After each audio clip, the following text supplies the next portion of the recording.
Thank you for the invitations, first of all, both Marita and also the entire team that was organizing this festival. I'm excited to kind of go back and listen to the conversations that preceded ours. Thank you, everyone, for joining. Feel free to introduce yourselves in the chat as we're having the conversations. So I'm going to try and preface the conversation with how we're approaching the conversation around how AI is shaping lived realities, labor, and agency by saying that I'm hoping that our conversation today, the way that it's framed, will focus on what folks on the continent and beyond are doing for creating positive futures and realities for labor relations and agency, and also what kinds of possible futures they are collectively imagining and working towards. So, having conversations about what people are already doing and what our wonderful panelists and their co-conspirators are working on and what they imagine in the future.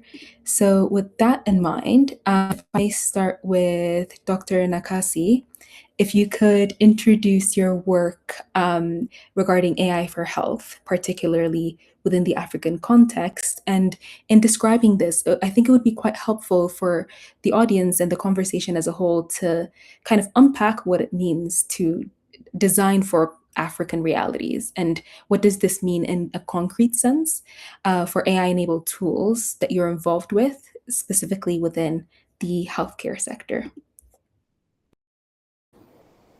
Thank you very much. I'm happy to join this very interesting conversation, specifically on artificial intelligence and with special interest in healthcare. Part of the work that we are involved in at the Macquarie Artificial Intelligence Healthcare is how we can be able to democratize and harness the capabilities of artificial intelligence in healthcare. And I'll speak to one of the projects that we've extensively worked on and currently piloting in different healthy facilities across Uganda. And this is the Ocular project. The Ocular project is an AI powered platform, and this is for microscopically diagnosed diseases. And it stems from the motivation that, especially in sub Saharan Africa, where we have a shortage of pathologists and microscopists, to be able to use the microscopy confirmatory test for diagnosing diseases such as malaria, cancers.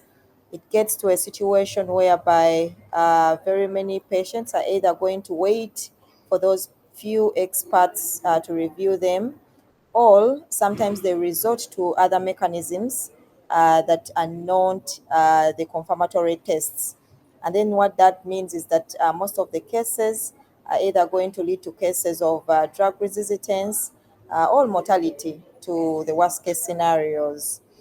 So Ocular leverages everyday smartphones, and these are widely also common in most of the endemic settings, such as Uganda and across the sub-Saharan Africa.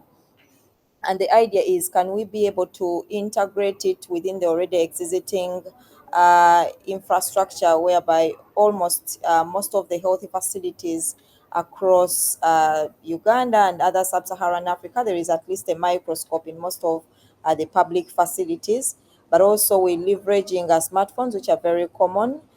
So contextually, we're looking at a scenario where we are already using available equipment in the facilities, and also digital technologies such as smartphones, which are very common across most of these countries, and catalyzing on the capabilities of artificial intelligence. So the core focus of Ocular is mainly on three core areas, and one is the AI assisted diagnosis. And how we've done that is that we're utilizing 3D printable adapters that provide this attachment of the smartphone onto the eyepiece of the microscope, and through that we are able to capture these images onto the screen of the smartphone, and having artificial intelligence models in the background doing the automated detection of the pathogens. We have done this collaboratively with different facilities across the country, including the main National Referral Hospital. And we're seeing already good accuracies that are coming out of it, but also in terms of the turnaround time, it gets to slash down the time that a microscopist takes to view these pathogens in the blood samples. The other core component of Ocular is the AI assisted workforce training, and we are utilizing this as again a platform that can support the training of microscopists and also students who are keen on taking up microscopy uh, to be able to get directed on how they can be able to view these pathogens the same way the tutors are doing it. The other core component of Ocular is the disease surveillance, where we're transforming routine localized diagnostic data into actionable surveillance systems. And we're doing this to have it seamlessly, having the diagnosis records directed, reported into the national surveillance system. In a way, Ministry of Health gets timely record of the diagnosis, but at the same time, it also improves on the level of accuracy for the diagnosis models. How we are designing this to match the African reality is that we are building Ocular to have a fit for context scenario, whereby one, we want to develop tools that even in scenarios where we have infrastructure constraints, coming from the fact that in most of the African settings we have infrastructure constraints like lack of internet connectivity in some of the areas. Like currently I'm in Mombasa, but I think you can't even be able to see my photo. And those are some of the constraints we are working around. The other constraint is the power challenge. So we're developing Ocular to be an offline application that even in scenarios where we don't have internet connectivity, this can actually, diagnosis can actually take place even in scenarios where we have these kinds of constraints. Also, the other thing is that we having Ocular built on a low cost accessible technology. Literally, what we're utilizing are the 3D printable adapters, which are very cheap, and the standard smartphones, which is very common even in most of these endemic settings. So this then bypasses the costly interventions that come in with other proprietary hardware. For cancer, currently we have very expensive scanners, which are not fit for context, especially in the African context. The other contextual approach that we're taking is that we want to have these applications built on localized data, and we believe that once we build these tools on data that is contextual to the African setting where these diseases are endemic, there is a representative approach we are adding to that, and we believe that these models are going to incorporate in the diverse African populations and the characteristics that come with all that data, to have it incorporated into such tools to provide a solution that is contextual but also fit for purpose and representing all the pathogen morphologies that are associated with the African setting.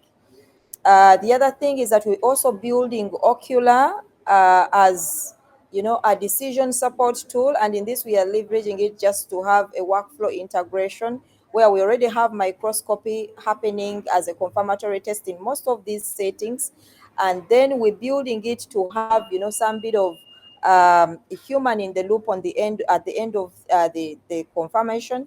So we believe that Ocular is a tool that is going to augment and support the expertise of the already few experts that we have in the different healthy facilities, and where they have been taking over hours to do a diagnosis, Ocular is slashing that down into just mere seconds and minutes. And we believe that the time they have been spending doing all the other tasks that have been incorporated into using microscopy, where they have to strain the eye and take long hours. We believe that this time can be slashed down, and the experts are literally just there to monitor what the application is doing, and having it augment the decisions that they are taking at the end of that day. That way, we believe that this is going to be a disruptive technology, incorporating in the cultures, incorporating in the aspects that are representative of the African population, but at the same time, improving the way diseases are diagnosed, and at the same time, improving the well-being of the populations. Thank you very much. Thank you very much, Dr. Nakati. I think one of the things that stands out from what you said is how you're already leveraging on existing systems, because when incorporating technologies within particular contexts, I imagine that the existing systems, institutions, and capabilities are something that you'd want to kind of integrate with rather than try and replace or try and kind of reinvent a wheel.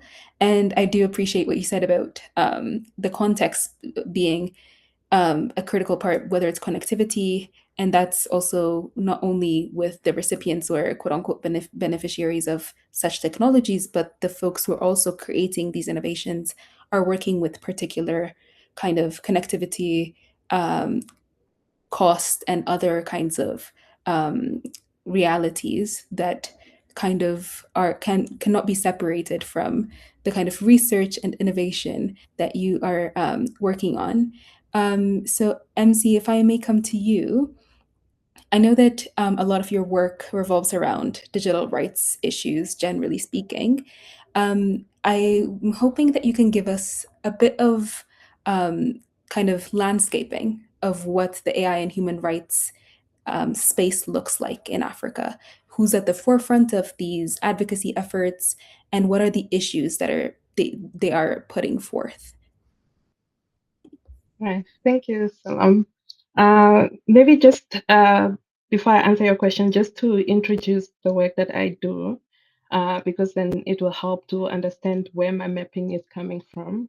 My name is MC Erastus, and I currently wear two hats. I serve as the head of African Voices for Women in AI Ethics, which is promoting voices from the African continent. Or one of the questions that we get asked a lot is that what is Africa doing in terms of this? And being having a journalism background, I've seen stories and I've met wonderful people who are doing such an amazing work on the continent. So really bringing a platform for creators, for advocates, for activists and policymakers. On the other one, I am a tech governance specialist. One of my biggest passions, which stems from my journalism, is also I'm very interested in how government interprets tech policies or tech laws, and how they formulate or they come up with strategies and how they formulate those. And that stems from some of my work that I have done in Zambia as a digital rights specialist, where we have worked with the Data Protection Commission, with the various government entities, as well as civil society.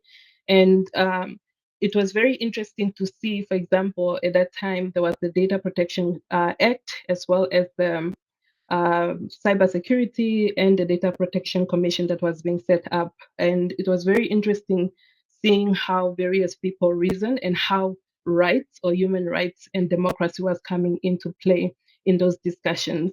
And there was a lot of contention, or there was a lot of friction between civil society and government when they're in different rooms. But at the end of the day, when you do bring their message together, you do realize that there is a benefit, there is a strong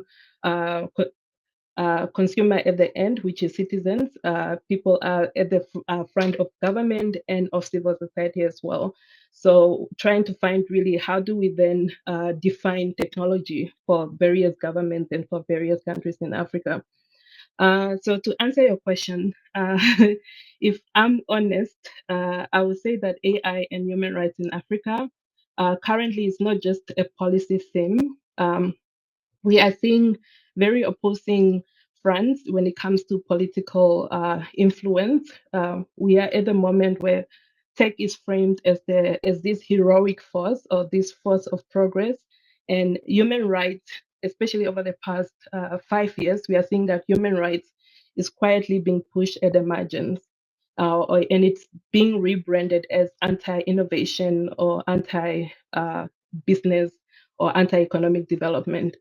And that, as much as we can shy away from the events, for example, of the funding cuts from the USAID on DRG, which has really impacted how human rights or digital rights is being deliberated on the African continent. So there is this very clear line between human rights and tech capitalism. On one side, you have a lot of tech companies who are mainly based in Silicon Valley in the United States who are coming to set the tone for African governments.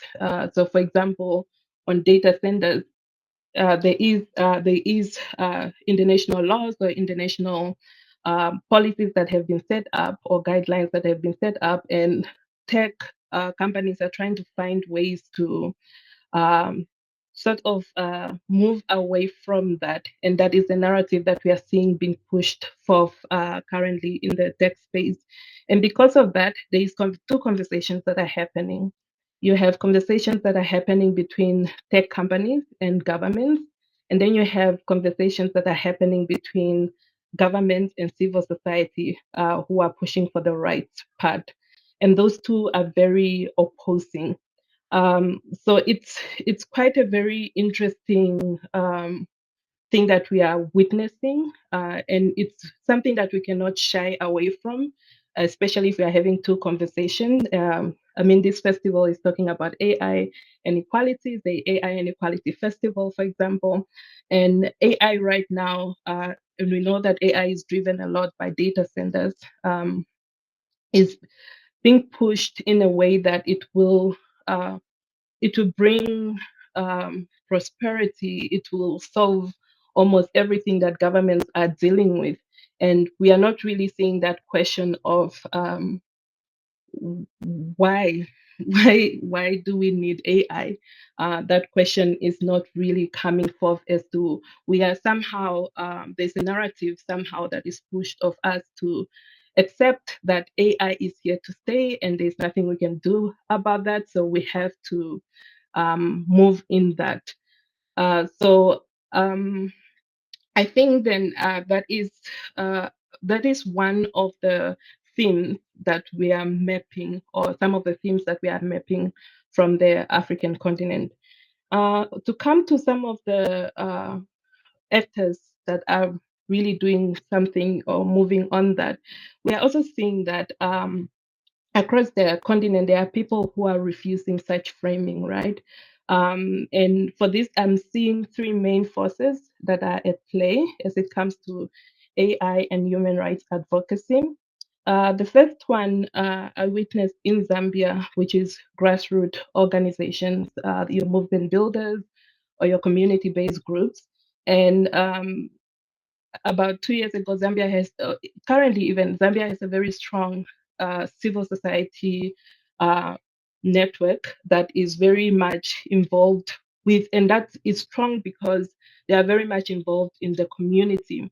And for example, the Access to Information Act was passed in Zambia, which took about over more than a decade before it could get passed.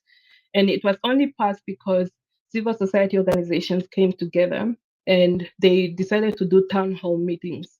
And these town hall meetings were really important. And I think even in AI, we need to rethink some of these participatory governance approaches that we speak about in our circles. Because through these meetings, community members could understand why these certain bills, like the Access to Information Bill, the data protection, was needed, and really the community could then get to interpret the bills themselves and for them to make informed decisions. The second one that I'm seeing is the Pan-African community of digital rights organizations across the continent. We have very strong um, organizations that are really have been doing the work from the times of social media to when the internet came, mobile phones, and they continue the work into emerging technologies such as AI. And those communities are reframing how technology is being defined by us Africans. For example, getting terms like digital colonialism or algorithmic apartheid, such terms coming from such communities and such organizations. And then the third one, we are seeing a very sort of, and we can maybe debate on this, but we are seeing a very courageous institutional courage that is coming from regulators or policymakers in terms of, and I'm looking at, for example, how Starlink was presented in Africa. And you have countries like South Africa and Namibia refusing on that and standing their ground to say that, no, we are not going to allow you to operate until you actually allow South Africans or Namibians to own a certain percentage of that. And I think that in its case, it's already a decolonial act from government side. So for now, I think I will leave it there, and then yeah, we'll pick it up later. Thank you so much, MZ. I think in terms of the tensions that you mentioned with human rights and the quote unquote like AI for development framing is very much present. And I, one thing that came to mind is perhaps one thing to try and reframe is that there is no human flourishing in the future if people's rights are not protected, and that being inseparable for however we decide to reframe development, which in itself it has been historically a problematic kind of concept that has not necessarily prioritized human rights. Um, I think both when you speak about grassroots as well as Pan African digital rights organizations, and even on the states level, besides what they're doing in terms of pushing back is changing the narrative, which is kind of what kind of knowledge are we producing about AI? How are we reconceptualizing what it means or what it should mean in folks' lives on the continent and what it shouldn't, and what roles we disallow its role in.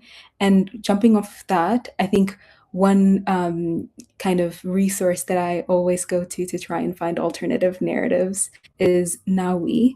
So I'm going to go to Joanita to speak to Naui AfriFem Collective's work in the future of labor. And I think one of the more unique kind of perspectives that Naui brings is a Pan Africanist lens to not just digital economies, but kind of radically questioning what economic systems on the continent and beyond look like, and how that also has permeated in the digital space.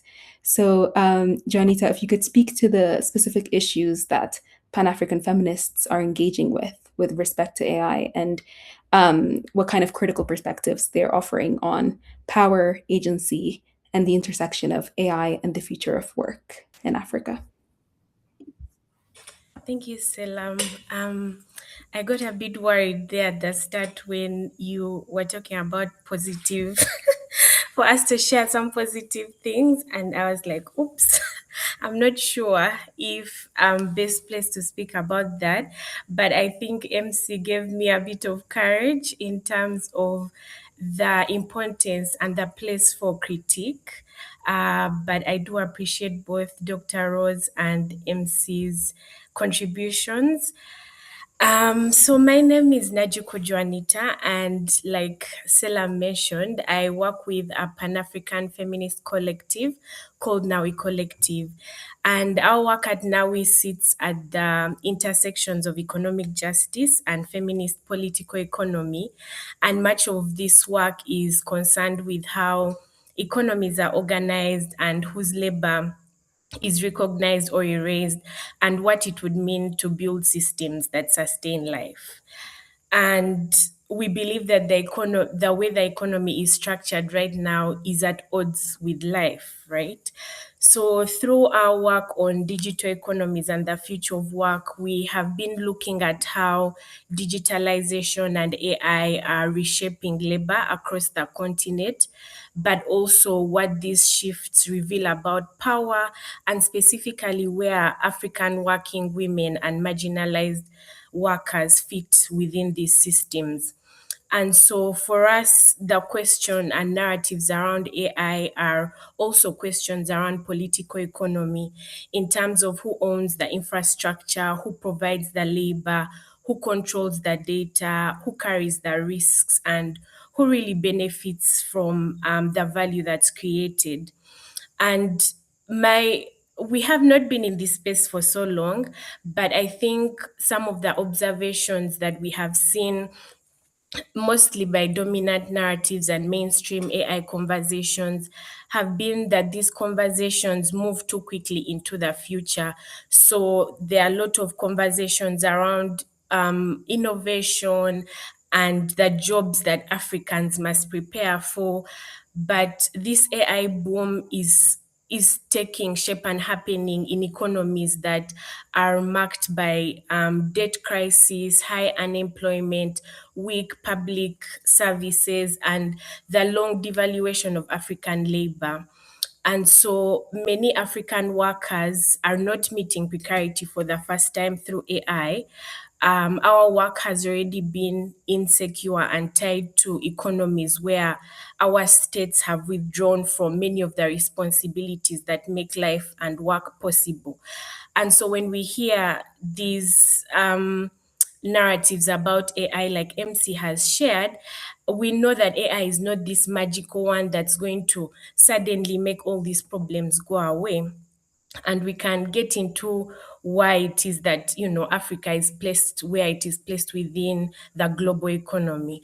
But this is where Pan-African feminist lens is critical, because it then helps us situate and see AI as part of a long-standing history in which Africa has been treated as a site of extraction, and where value is taken from African people and places, but then ownership and decision making sits elsewhere. So, as African feminists, we are asking what kind of world AI is helping to build, but also whose labor and resources is actually making that world possible. And so when we hear language around efficiency, what this means on the continent could be around women's catering groups, so women market vendors and small traders being pushed away from the economy by platforms who have, investor economy and the ability to run at a loss, which, small businesses cannot compete with. So we've seen a domination of platforms that sell food, sell groceries, and things like that. But this is taking away from the local communities and local economies that have been structured and sustaining communities for long. When we talk about work like content moderation, AI safety, means young workers in Nairobi or Accra watching deeply violent and disturbing content for hours, so that these platforms are convenient for consumers and they appear safe. We also know, work around data annotation and what it means to label faces, weapons, bodies, and content 1,000 times a day for very little pay. And this is in comparison to their counterparts in the global north and the imperial core. So the point that I'm trying to make is that AI does not exist outside of the material conditions of life. So it does not exist outside of land, of labor, of water, just like Selam has already shared. And when we talk about it in terms of of tools and talent, then we are invisibilizing the economy that is actually making these systems function. And I'll also just speak a bit around the gender dynamics around this. So a lot of the conversations when we talk about women or minoritized groups of people, it's usually through the language of inclusion or exclusion. So, there are a lot of claims of women are not in STEM, women are not in tech, women are not in leadership, and so they need to be added on, right? So like an add-on. But that is true, but it also is not enough. We have to critically think and look at the conditions that shape women's meaningful participation in these systems. So whether we are looking at things like care work and care responsibilities that are held by women, whether we are talking about African countries where we still have, for example, in countries like mine, areas that have no electricity. So obviously, no electricity means no internet, and we are still expected to function or quote unquote compete on a global scale.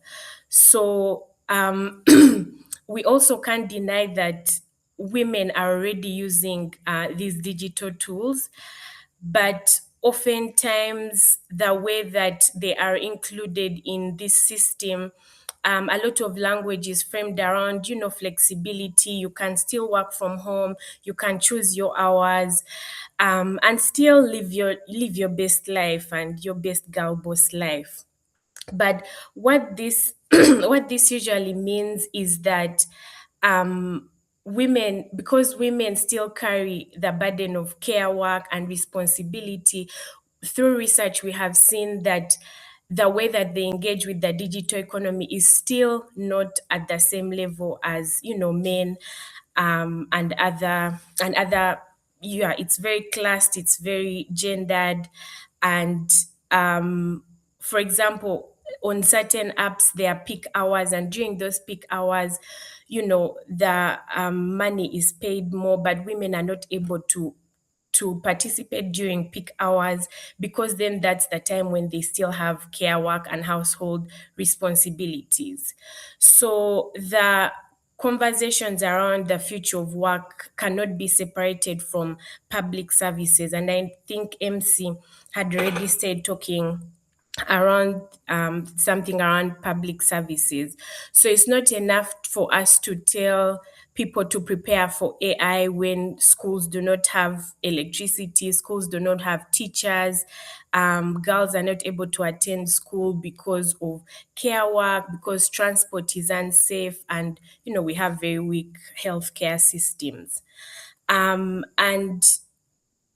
a lot of the work around AI also operates on invisibility. So, you don't know who exactly is your supervisor or manager. And there are a lot of these contracts that don't particularly are not particularly transparent.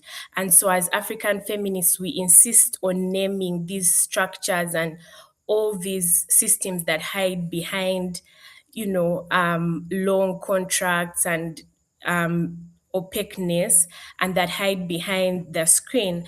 And so when everything is blamed on AI or the algorithm or this fictitious thing, then no one is actually held responsible. And so we have to name the platforms and the people who set the rules, the multinational tech corporations that own this infrastructure, the subcontractors, the investors, and even the state that is buying these systems, and using public resources to support these systems. So as I finish this, because there are also other questions, what Pan-African feminists are offering is questions around power and the organization of power itself. So who owns these systems is as important as who consumes, who is made disposable, and who profits from them. And so it's not simply a question around including Africa or African women or African workers into the economy as it exists, but the task is to question the economy itself, what it demands of us, what it destroys, who it serves, and what kind of futures it's already, disappearing or closing out from a lot of people. Yeah, so I think I can stop there for now, and we can always, unpack more.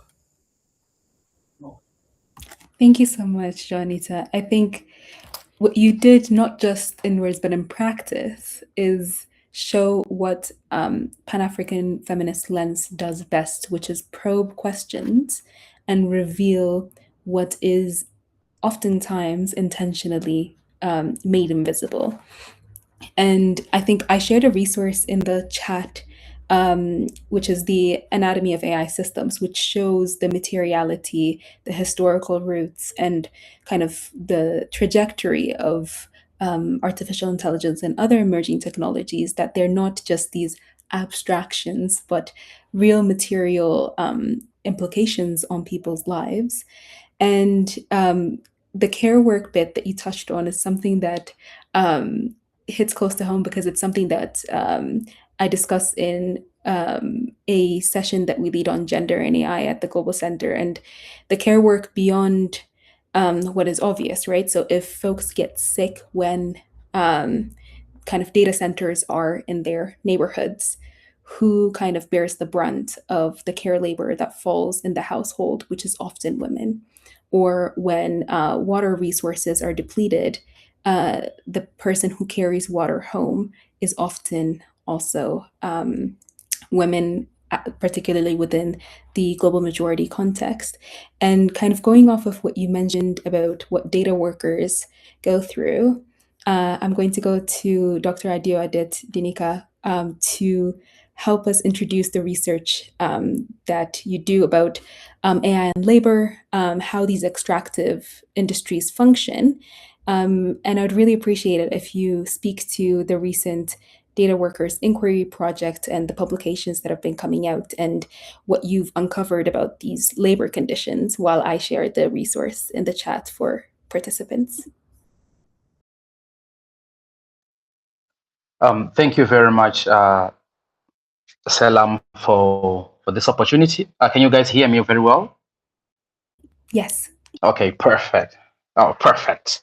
Okay, so thank you very much for this opportunity. And I both love and hate the moment I'm speaking, because I feel like most of the important stuff has already been mentioned, and I'm just here to rubber stamp. But nevertheless, let me get to it. So I would say my work begins from a refusal to treat AI as immaterial, because AI does not descend from the cloud. It is made by people in places under conditions of power. It is produced through mines, cables, data centers, outsourcing firms, and annotation platforms. So the list goes on. I think Najuko spoke about the whole chain that is just, it's not just AI emerging from Norway, it's a whole chain. So I think the dominant story of AI is usually told through models. When we hear about AI, everyone thinks of ChatGPT or Claude or DeepSeek. So we always think about the model. We're always thinking about the compute. We're always thinking about the microchips. We're always thinking about the data and the entrepreneurial genius of Sam Altman, of Elon Musk, of Dario Amodei, and all of these people. We are always invited to imagine intelligence as something that emerges from scale, from technical sophistication, from the almost magical accumulation of data. People speak of AI as if it's some machine god that can just do anything. And just like the biblical God who came from nothing and is now, all powerful, all knowing. But beneath that story is a much older one, and that is the extraction of labor, the extraction of land, the extraction of language, the extraction of culture, and the extraction of attention from people and places that are structurally positioned as peripheral to that technological power. So when I talk about hidden labor, I'm not only talking about work that has been overlooked. I am talking about a political economy that depends on making certain systems of work disappear. Which brings me to what you asked me to speak specifically about. So through the data workers inquiry, we have been interested in the workers who make AI possible. That is the data annotators, the content moderators, the labelers, the evaluators, the translators, and others whose labor sits behind systems that are later described as intelligent. And I have issues with the whole terminology of the word artificial intelligence itself, because as I want to argue today and will always argue, these systems are neither artificial nor intelligent. So what becomes very clear very quickly is that these workers are not simply clicking boxes, as we are made to believe that data annotators are simply clicking bounding boxes and just clicking left, right, left, right. But however, they're actually interpreting ambiguity. They are making cultural judgments. They are deciding how violence, sexuality, humor, hate speech, political language, accents, local idioms, gestures, images, and emotions should be categorized. And that, in my humble opinion, cannot be dismissed as low value work. These people are correcting machine errors. They are absorbing traumatic content, as already mentioned by previous speakers. They are translating lived worlds into categories that are often that often come from somewhere else, and yet the industry is structured to erase them. So through the data workers inquiry, what we did is we said workers who are the ones who are doing this work are the experts of their own conditions. So we borrowed from, rather adopted from Karl Marx workers inquiry module of 1888, where we argued that the workers themselves are the experts of their own material condition. We, with our shiny PhDs from fancy universities, are not the experts on the material conditions of a data annotator in Nairobi. I am not an expert on the conditions of labor of a data worker sitting in Gulu, northern Uganda, or in Venezuela, or in a refugee camp in Lebanon, wherever they may be found. So, and this is one of the contradictions of AI development. The system needs workers and their judgment, but it does not want to recognize workers as judging subjects. So it needs their intelligence, but it prefers calling that intelligence data. And I think so in the data workers inquiry, what we really did was we then went into these different countries and we engaged these workers and said, well, look, what are the conditions that are happening at your particular workplace? And then we asked them to explain these using the methods that are easier to them. So the production that we have from the data workers inquiry is not your typical output from academics, but rather we spoke to the workers and asked them to explain this in the best way they could. So when there was a data worker who said, I love talking, we asked them if they wanted to produce a podcast.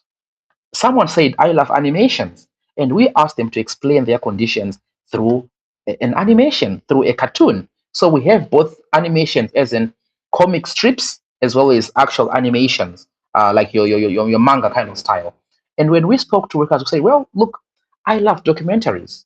We actually had workers produce documentaries and others produce reports because we say we're going to meet you at your position of expertise and not try to um, cobble you into producing a journal article because we are academics. No, we are not the experts. We are simply accompanying you.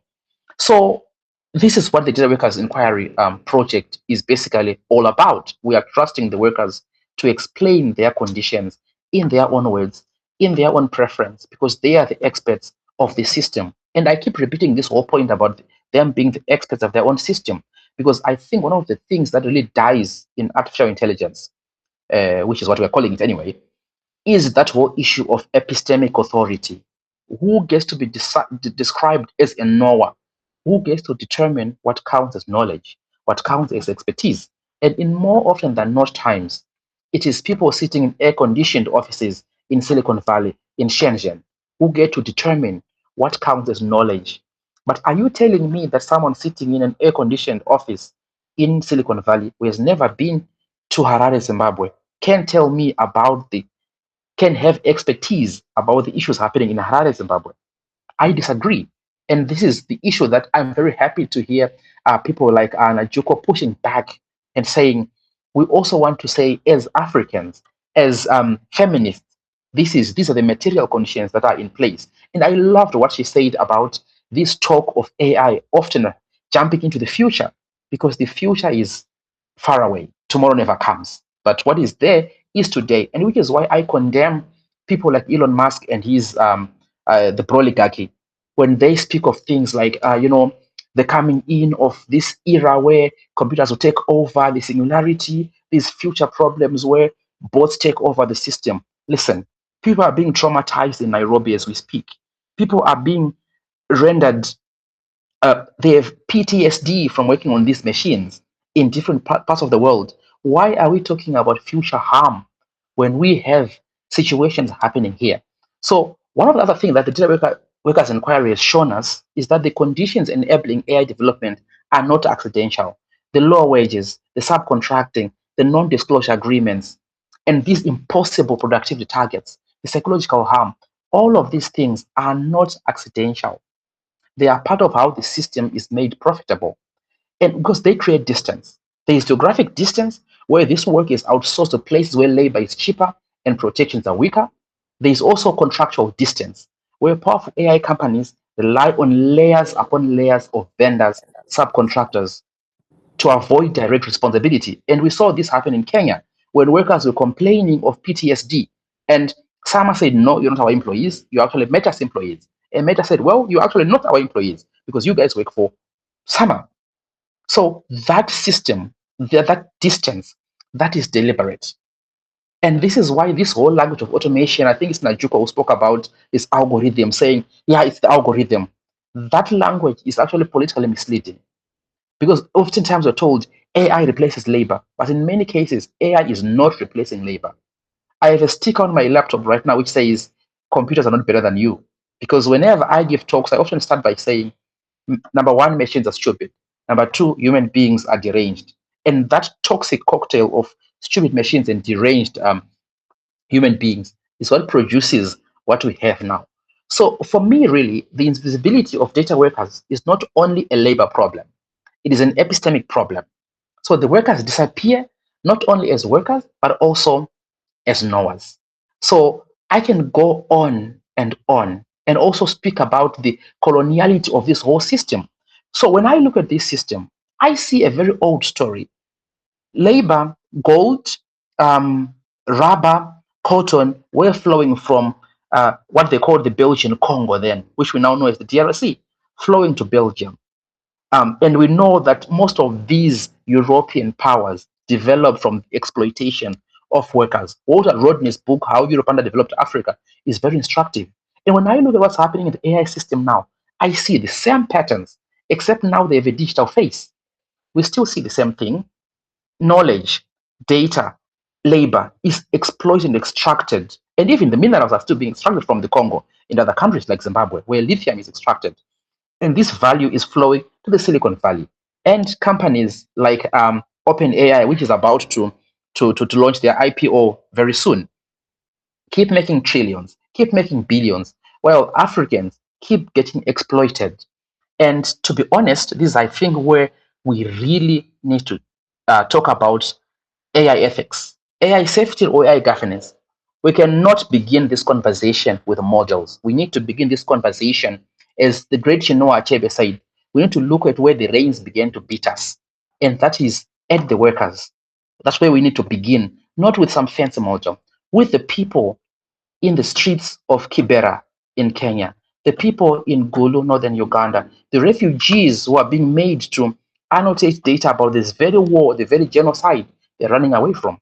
That's where we need to begin before we start talking about how ChatGPT has model 3, model 4, model 5, or how fast it is at writing your essay when you are late to submit your essay. I will pause for now and wait for more questions. Thank you. Thank you so much for the rich contributions. And I see that folks are already engaging in the chat.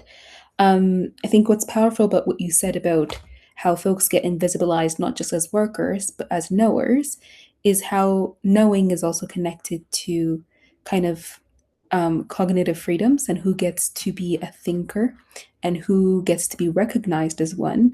And I think those are questions that are very important to try and raise when we're not only discussing kind of labor in the abstract, but also thinking about what kinds of labor conditions need to be kind of legislated and protected for folks who are data workers or work, because I think many of us are now data workers because we produce data for these systems, right? Whether it is by consent or not. So I think that is a very good framework to try and think about the future. And one thing that was brought up in a Gendering AI conference last year is a quote by Nema Getre, who works with Afro-presentism as philosophy, is kind of how the present is the future in motion, and how we, before leaping into what the future is, recognizing that we are consistently creating the futures that we are going to live in and that the future generations are going to live in. And kind of connected to that is, in order to create livable futures and positive futures, there are kind of global and regional efforts that are trying to create particular standards and policies for what AI applications in particularly sensitive areas look like. So, Dr. Nakasi, if I may come to you to discuss what your role is in kind of creating what kinds of policies and standards, particularly with science and AI, and how are African voices being represented in those spaces, and how are Africans also setting norms and standards on global platforms? Thank you very much. And I'm glad to also say that I'm part of the Uganda National AI Task Force. So this fits in very well in the kinds of submissions that I'm going to make. We've seen shift into the developments of artificial intelligence, especially from the local perspectives, into how African innovators and policymakers can be able to merge the co-design into whatever they are developing, into the global AI governance, and we are thinking of how can we be able to transition from the passiveness of the kinds of innovations that we're making, where we want to position Africa as not just being a tech consumer, but rather a tech producer. Also thinking about the sovereignty of the aspects that go into the building of these models. So I'm thinking that we need to look at frameworks that are going to align with the local realities back where we come from. We need to think about how, if we are then to achieve what we call sovereignty, and I think most of the previous speakers have been talking about this aspect of, colonialism. If we are to think about how the sovereignty is going to be built, then we need to think about the key ingredients that are going to push us into sitting at that table and then influencing the different governance policies and structures that we intend to build. And then that aligns very well with the kind of digital infrastructure that we're building. And I know, because I'm speaking from experience, that when you come to the African context, in the way we're thinking about artificial intelligence, the backbone of it being the data infrastructure, the compute that we're thinking about, and we see that most of that in our local environments where we come from, there is a lack of this. We're seeing a very quick development phases where innovators are coming on board, trying out different models. But what is the genesis? Where are the sources of this data coming from? Do we have infrastructures that are in place to even have a say that we are, achieving what we call data sovereignty in this case? And then therefore thinking that the conversation, as Adido has already claimed, that we shouldn't just be talking about models, but we need to think about what are those key ingredients that are going to make us achieve what we call sovereignty in terms of the kind of policies that are drafted locally and how we're positioning those that are produced locally into the global structures. So historically, we've seen international AI norms, and these have been shaped exclusively and mainly by the global north. And that is surely no doubt. But then there is a dynamic that we need to think about: what are the different initiatives that are happening in the global south? Recently, we were attending the India AI Summit, and we saw a very good representation from the global South into these kinds of conversations. And I know that from those kinds of conversations, we have had South to South collaborations that are coming up and are stepping up. But what is the pronouncement on some of these critical aspects that we're talking about that are going to put aside and distinguish us as the global South into the entire global conversations? And this again goes back to who is sitting on the table, who is influencing these policies, who is speaking for the global South. I'm glad that initiatives such as, we've had platforms like the UN Independent International Scientific Panel on the AI, where we have had good representation from the global South happening.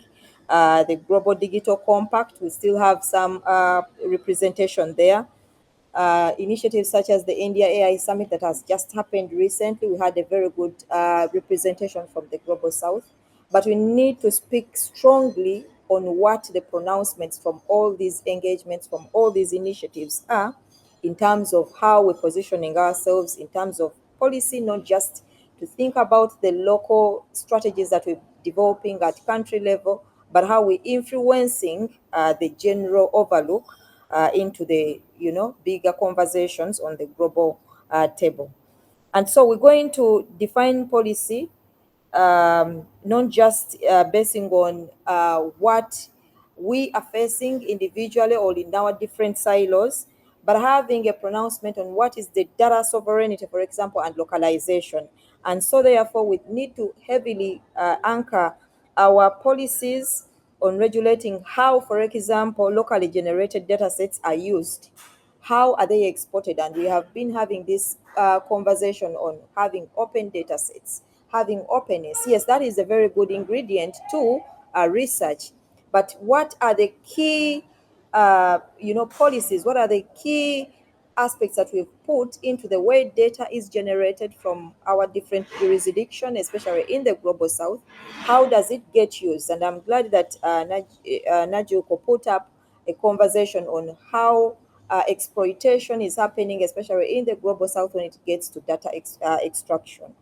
So are there policies, are there strategies that are protective? And I was keen to hear a conversation coming in from the African Union to have the pronouncements on how these are handled at policy levels, especially at that level, but also from the global perspectives. So looking ahead for the next decade, we want to think about how are we mandating affordable connectivity. Of course, we can't be able to think about all these solutions when you're not addressing the challenges that we're facing in our local countries. We still have challenges of connectivity. Even when it is in its direct condition, still it's not very affordable. So if we are to think about positioning ourselves as creators rather than consumers, we need to first get back and solve some of our critical challenges that we face in the global South so that we are able to position ourselves, understand the context that we're in, and which solutions can be done right away to think about these. And whenever I'm talking about artificial intelligence, one of the key things that I always highlight is before we think about how good models are, can we go back to think about what is the backbone infrastructure in our countries? I always task our ministries and ask them, do we even have dedicated data centers that are keen to secure our data, to keep our data, apart from just relying on, for example, cloud storage, which is actually not affordable, especially when you're talking about the global South? We need to think about the contextualizing. I know that there have been so many initiatives, the Masakane, the Sandbird, that is advocating for even the open source language models that are supporting the communication of our context, the communication of our impact, and the communication of what we produce. And that is very key. But is that enough? Because if we look at Sandbird, it will be contextual in Uganda, what is happening in Cameroon, what is happening in South Africa, what is happening across the global South. We need to have those anchored very well, and we leverage on those to strengthen our participation, especially if we are to think about positioning our policies, our strategies into the bigger, global conversations. Thank you.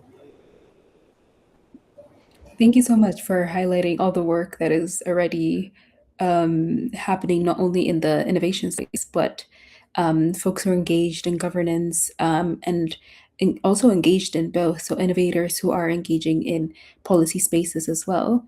To connect dots from Dr. Dinika's contributions earlier, MC, I know that one of the most interesting projects that I've come across regarding AI is one that you've been involved with on cosmologies on of internet infrastructure, I believe it's called, which tries to map how the historical patterns of extraction that were being mentioned in their contribution kind of is parallel to, or it mimics rather, and mirrors the current kind of the infrastructures that are carrying data away from the continent. So, if you could speak to why it's important to reflect on histories to understand our current realities and also predict our futures, and why these kinds of mapping projects are important, then I will share the resource in the chat for folks to reference. Mm-hmm. Salam, I was actually listening to the previous speakers, and it's interesting how things are so connected. And with the cosmology of the internet infrastructure, for example, is really looking at that. So the project starts with a very bold claim, and that was to investigate. And this project is led by my colleague and sister Esther Memwam, and myself, Raymond, and Eleanor worked on the various series for the project. And it takes a very bold claim, and that is that the routes that data takes today, or the locations of the cables and the data centers, and the laws that govern them are historically connected. In the cosmology of the internet infrastructure, we have what we call three zones, and what my colleague Raymond has later coined as sacrificial zones. In these zones, you have the undersea cables, which is the past cosmology. And in the past cosmology, what we are seeing is already by the 1800s or 17, even late 1700s, the telegraph cable was laid undersea. And this telegraph cable used the very same routes. So the idea was to have the telegraph cable coming from the empire, which was Britannia or Britain, going around Africa and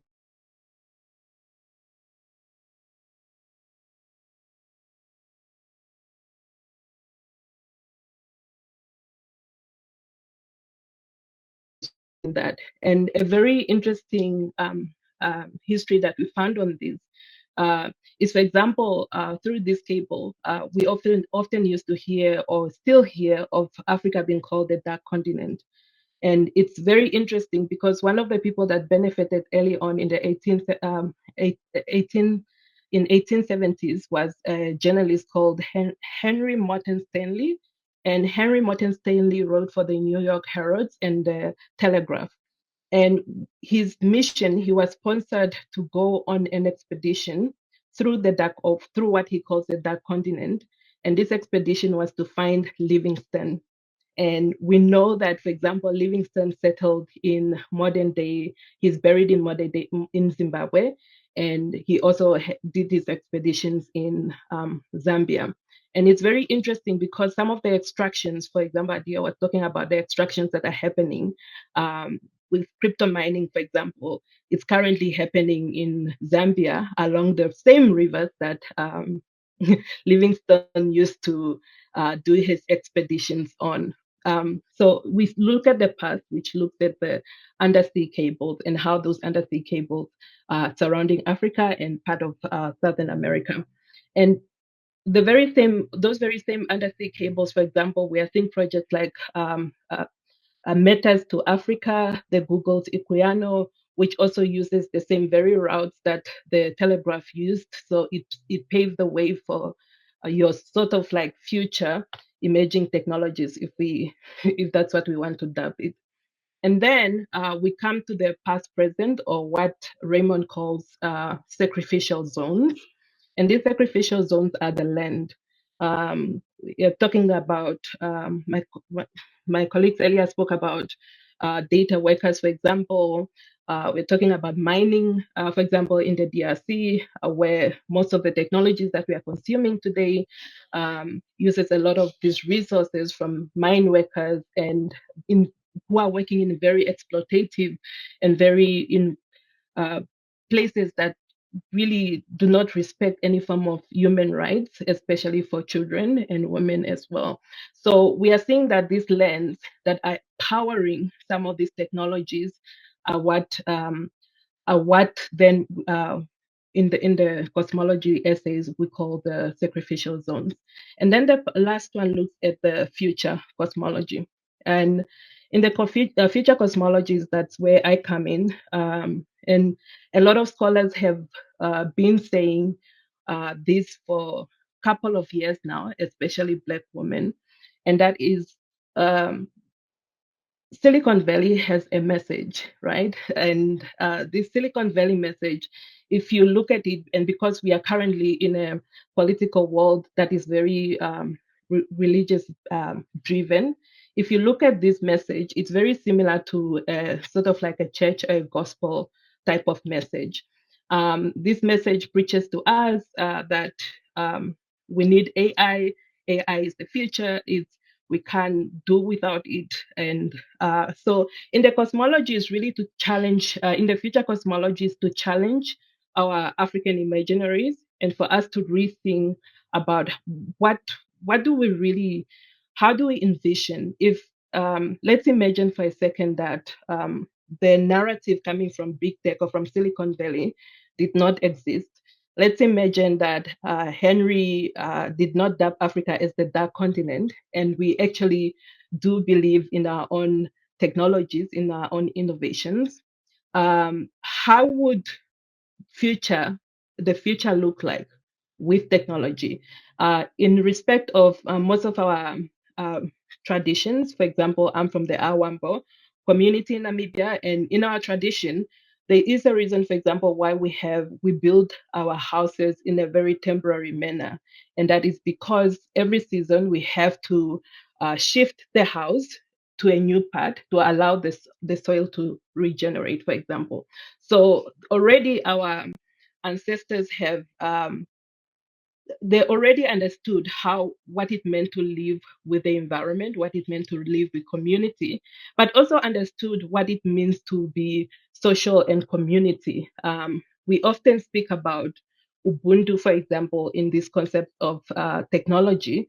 But if we're really to bring down and break down to Ubuntu, Ubuntu, for example, for me will be sitting at a bonfire, which in my language we call olupale, and sharing stories, which was our form of therapy, because then you get to tell your how your day was, and people get to go back and to really just to help each other on that.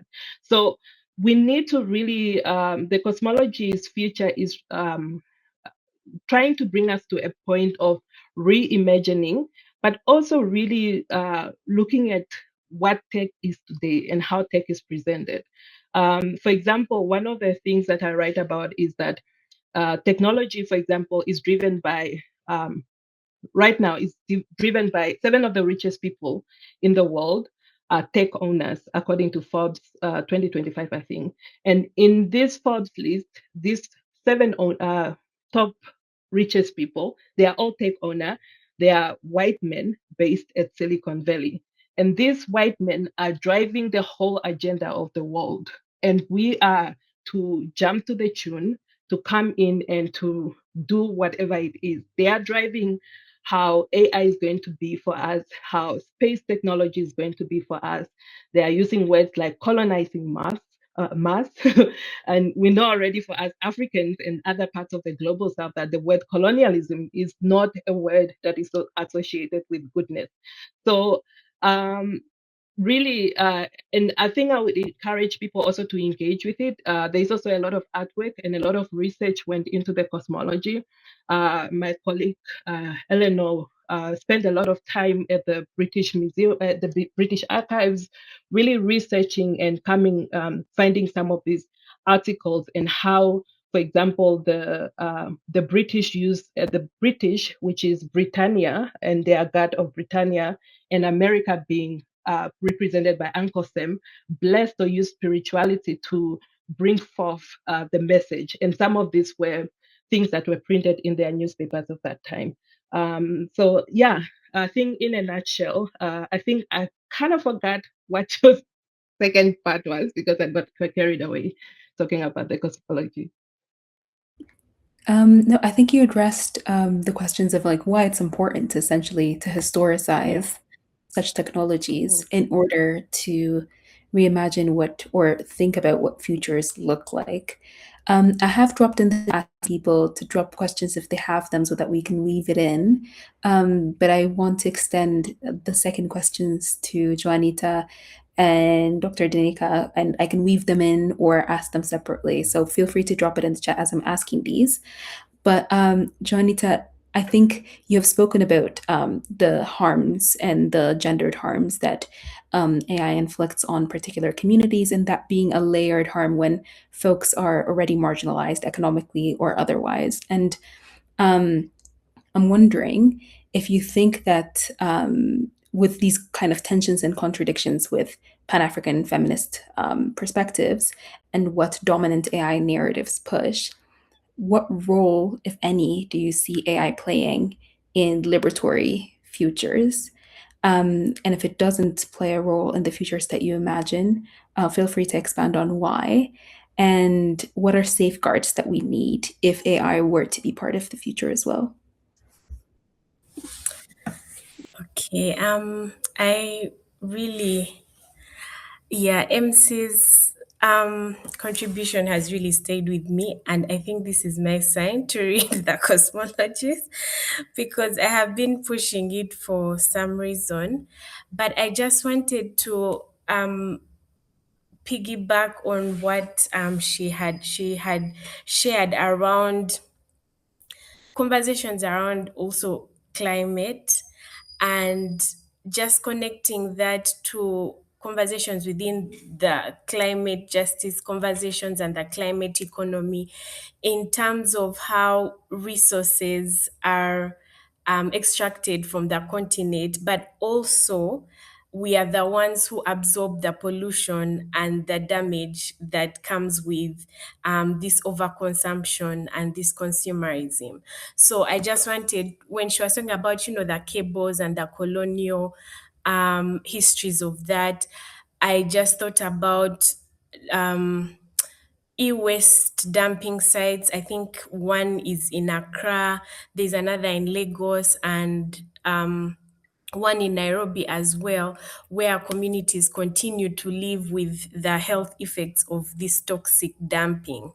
But also conversations around carbon markets and carbon credits and how they are sold to us as a way of solving the crisis that was not caused by us, and how these have become tools of land extraction and land control. And we're just really seeing the same patterns.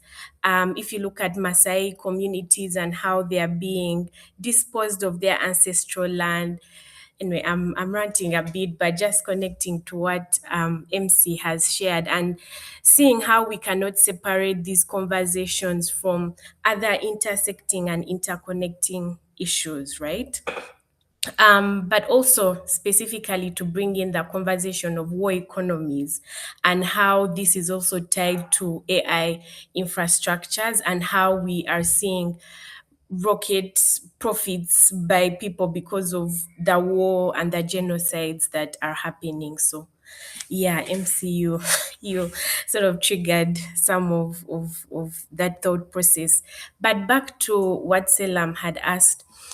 There's a friend of mine called Sunshine who insists that we must find the big red switch and turn off the whole thing. And honestly, for me, most days it's the most sensible policy proposal on the table, because I think it was either MC or another speaker who had talked about, do we really need these, right? And obviously from conversations, like examples of Dr. Rose, there are situations where AI has been helpful and necessary, but if we look at the scale of harm and the amount of money that's being poured into these systems, while we still have on the other end people who cannot afford food, people dying of starvation. So I think for me, I struggle to see it as a liberation, as a liberatory tool, because right now the way that the system is, yeah, it's not really liberating us, from anything, because we are ignoring war, we are ignoring genocide, um and so liberation cannot come from quote unquote smarter machines when we are not changing the material conditions of people's lives, like I already mentioned. And like MC said, we do not need to go to space or colonize Mars when we have schools that are underfunded, where workers are underpaid, where communities are losing land and water to things like data centers. So the conversation around AI cannot be the center of the vision, because AI cannot replace teachers, it cannot replace farmers, despite the many ways that we are told that it can. And I think at best what can happen is that it can be held under strict conditions. So we've had Dr. Rose talking about policy and regulatory mechanisms, but I think it's important that people are allowed to reject it when it causes harm, right? And from a Pan-African feminist perspective, a future cannot be built on endless growth or endless extraction, endless devices and updates and profit. And so we are just we are really just disconnected. So I think that when we are talking about liberation, I think it's important to center people, to center movements, to center workers and communities, people who are defending land, people who are, talk about solidarity economies. We are seeing workers organizing to support each other around mutual aid. Like communities are coming together to reject the narrative and the dominant systems that are constantly pushed to us. And so I think for me, when it comes to AI conversations, that test for me will be if a system cannot be questioned, if it can't be audited, it can't be collectively owned or governed, like how Dr. Rose was saying, if it can't be switched off, then yeah, it has no business calling itself part of any liberatory future. But I'll just highlight some of the safeguards, and I think we have really already been talking about them. So, in the interest of time, I'll just highlight a few. But obviously, the conversations around public services and public investment, and that public goods should not be used for private profit. So another safeguard will be around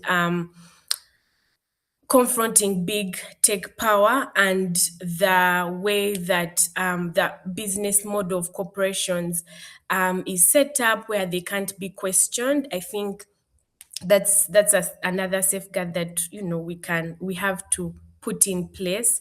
The other thing is around protecting labor power across the whole value chain, and I think we have spoken about that. I think generally it's going to be around control and having people collectively own these resources, the governance, the data around it, and also understanding ecological limits. If we have no earth, I mean, yeah, some people are going to be able to run away and go to Mars, but what's the point if you're not going to be able to survive the way that we have been able to survive on Earth? So understanding that there are ecological limits, and we are not going to eat AI or cables or things like that. And I think the last safeguard would be around the right to refusal. And I think I've seen a lot of activists talking about the right to refusal and the right to reject, and contexts around. If you look at, for example, context in Uganda, I'll give an example of like my mom. She's always struggling to enter into her bank app because, yeah, she's not quote unquote tech savvy. But why are we pushing for this digital revolution and leaving a majority of people out of it? Like, for what purpose? I think we need to go back to that drawing board and question everything that we think to be true, like MC shared. Yeah, I'll stop there. Thank you so much, Juanita. I think what I appreciate about your response is that even if you do struggle with the role, like seeing what role it plays in futures that are liberatory, recognizing the like folks who are finding ways for possible applications while still calling for the need for critique, right to refusal, and folks' agency in the future. With our minutes left, and I'm hoping we have 5 minutes for buffer time. Dr. Danica, I'm going to give you the last word, empathizing that you have been the last to contribute the first round. I think a lot of well, I first came across your work with the Distributed AI Research Institute, and the Possible Futures kind of project or initiative is one space that I think is both necessary and very informative, and I will share it in the chat with folks. But you present not only kind of what is often called alternate realities, but present what possible futures we can create. And this doesn't only look into kind of the long-term futures, but also looks at what short-term futures are before us and how we can create them. So if you could share with our attendees what kinds of possible futures you have been reimagining or imagining with your co-conspirators and participants, while I share the link to the resources with folks. Thank you. I will try to be snappy as I speak about the possible futures. So I think basically, to sort of give a background of what Possible Futures series is all about, is Possible Futures series. Possible Futures matter because big tech has colonized not only infrastructure but also imagination. Many of us right now, when we think about a future, we only think of a future within the confines of what big tech has made us think. So when we are thinking, we're like, how can I develop a model that's better than ChatGPT? How can I create a model that's built off Claude, of whatever AI model we can think of? So that means our own imagination has actually been captured by big tech. So a lot of mainstream technology usually speaks of or presents the future as already decided. And we are arguing that that is not the case. AI is not inevitable. And we don't agree with this whole framing that everyone else must adapt. A handful of companies will build AI, workers must reskill, communities must accept disruption, governments must regulate at the edges, the public must marvel and, worry and consume and wait for the AI godfathers to decide. So the possible futures refuses that script. It asks us to imagine futures that are not escapist fantasies, but politically achievable tomorrows. So futures where tech is or technology is organized around reciprocity rather than extraction. You is more important than speed, than scale. So many communities do not need science fiction to understand technological dystopia. We don't need to be shown movies of the Terminator. They're already living inside it. Communities who have been made to move from their homes because AI data centers are drinking up their water do not need to watch the Terminator or the Matrix to understand what's happening to them. So the harder and more urgent task is to imagine otherwise without becoming naive. So the kind of tech futures that I and my colleagues at DARE are interested in are not necessarily spectacular. I'm actually less interested in the fantasy of the super intelligent machine than in technologies that repair broken relationships. So, what would AI look like if data workers had governance right over the systems they train? Those are the questions we're asking. And one of my colleagues, Meron Estefanos, who is an activist in the field of of immigrants, and specifically, she has done lots of work in terms of people who have gone missing either in the Sahara or in the Mediterranean. I asked her this simple question when I was asking her to write to the Possible Future series, which I edit. And if I can insert a small self promo here, I edit the Possible Future series a day. And if you think you have a Possible Futures article that needs to be published, please reach out to me, and I'll be happy to read that and work with you to publish that. So Meron said in her own word, not some way science fiction, she said, there is a woman who's always calling her for the last 20 years because her daughter went missing. This woman is always calling her and saying, have you heard anything? Was she kidnapped? Is she alive? Then Meron said, wait. Then I asked Meron, how would you imagine a future that technology can solve the problems you're facing? And she said, well, look, I know that Malta has lots of DNA of people who have died in the Mediterranean, and other countries also have the same data. What if we could have tech that could use the pre-existing DNA tracing systems to then find out, we collect the DNA samples of the living relatives who are missing, and we get the DNA samples from the large banks held by Malta and other countries, and we compare. If we find them, then we know their relative is deceased. Then we can give them closure. Then I asked another colleague to say, what about migrants who often die in the desert between Mexico and the USA? And they said, what if we can repurpose the same technology being used by this ICE to hunt down immigrants? What if we can use this technology to find immigrants in distress who are dying of thirst and relocate them? Another colleague from Lesotho said, we have justice systems that have long existed within our people, within our African people, where instead of rushing to the courts, we sit as communities and decide how we resolve problems. What if we could tap into that and develop a technological system where we tap into our ancestral knowledge of how to deal with disputes? So these are some of the examples of the possible futures that we're dealing with. Education has been commercialized, and we're all learning some of the things that perhaps don't necessarily have benefit for us because we're being told you need to learn this, you need to learn this. But what if we could design an education system that teaches us what we need, as our ancestors used to do? My colleagues here already spoke here on this panel about Ubuntu. I am because you are. Umuntu ngumuntu ngabantu. What if we go back to that and we use that to say, what problems do we have? Because what we have seen is most of these big tech are giving us solutions where no problems exist. And then they have to invent the problems for us.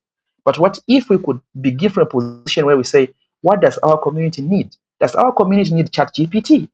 Does our community who speaks Isindebele, a language which has clicks, do they need an AI news reader which cannot pronounce the news clicks because it's called innovation? No, we don't. But what problems do we need? I think other colleagues already spoke about the problems we are facing, the existing problems. What if we can think of possible futures that we can develop? Not saying big tech is doing this wrong. No. What can we do right? And think without being constrained by what big tech is doing. So that for me is the real work of imagination, not fantasy, not optimism as an aesthetic, but imagination as infrastructure for struggle. I will stop here. Thank you. Thank you so much. I think that is a brilliant kind of conclusion to go off of because it helps us maybe have an avenue to think forward and think about what the futures we imagine could look like.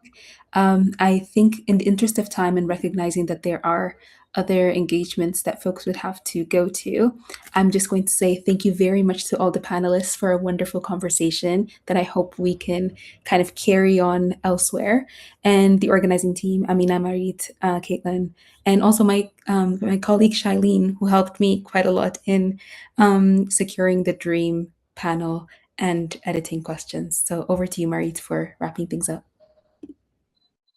Thank you so much, Salam.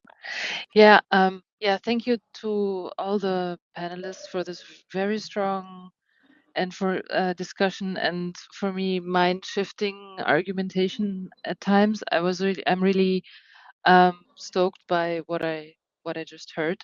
What I personally take away was one sentence I heard earlier in the conversation is that how can someone or seven white men sitting in glass offices decide what counts as knowledge beyond what they hold in terms of monetary power. But this for me it was really also a very strong image, and furthermore, I'm taking also away to dream as an infrastructure, not just like a daydreaming, but really questioning the the the narratives and our way to build things with Ubuntu images, as we also just heard. So this is very inspiring for me that I'm going to take home.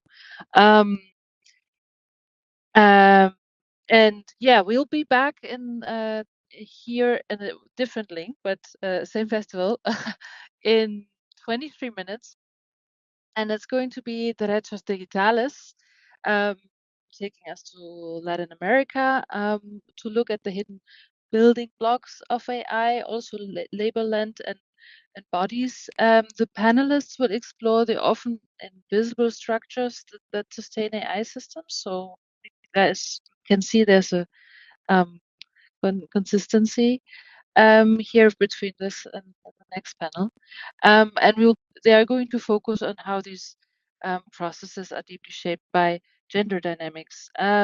The moderator of the session will be Marina Mera, public policy coordinator at the Register Digitalis, and the panelists will be Cruzcaya Hidalgo Cordera, founder of Observatorio de Plataformas, Sofia Magis, member of the legal coordination team at the NGO FEMA, and Fernanda Campanucci, executive director of the Internet Lab. And yeah, if you have any further reflections on what you just heard, please be reminded that we have the ongoing live discussion happening, and there you'll also you can also find resources that we shared here in the discussion right now. Yeah, so have a sip of water, a small walk, and we'll see each other back here in about 20 minutes.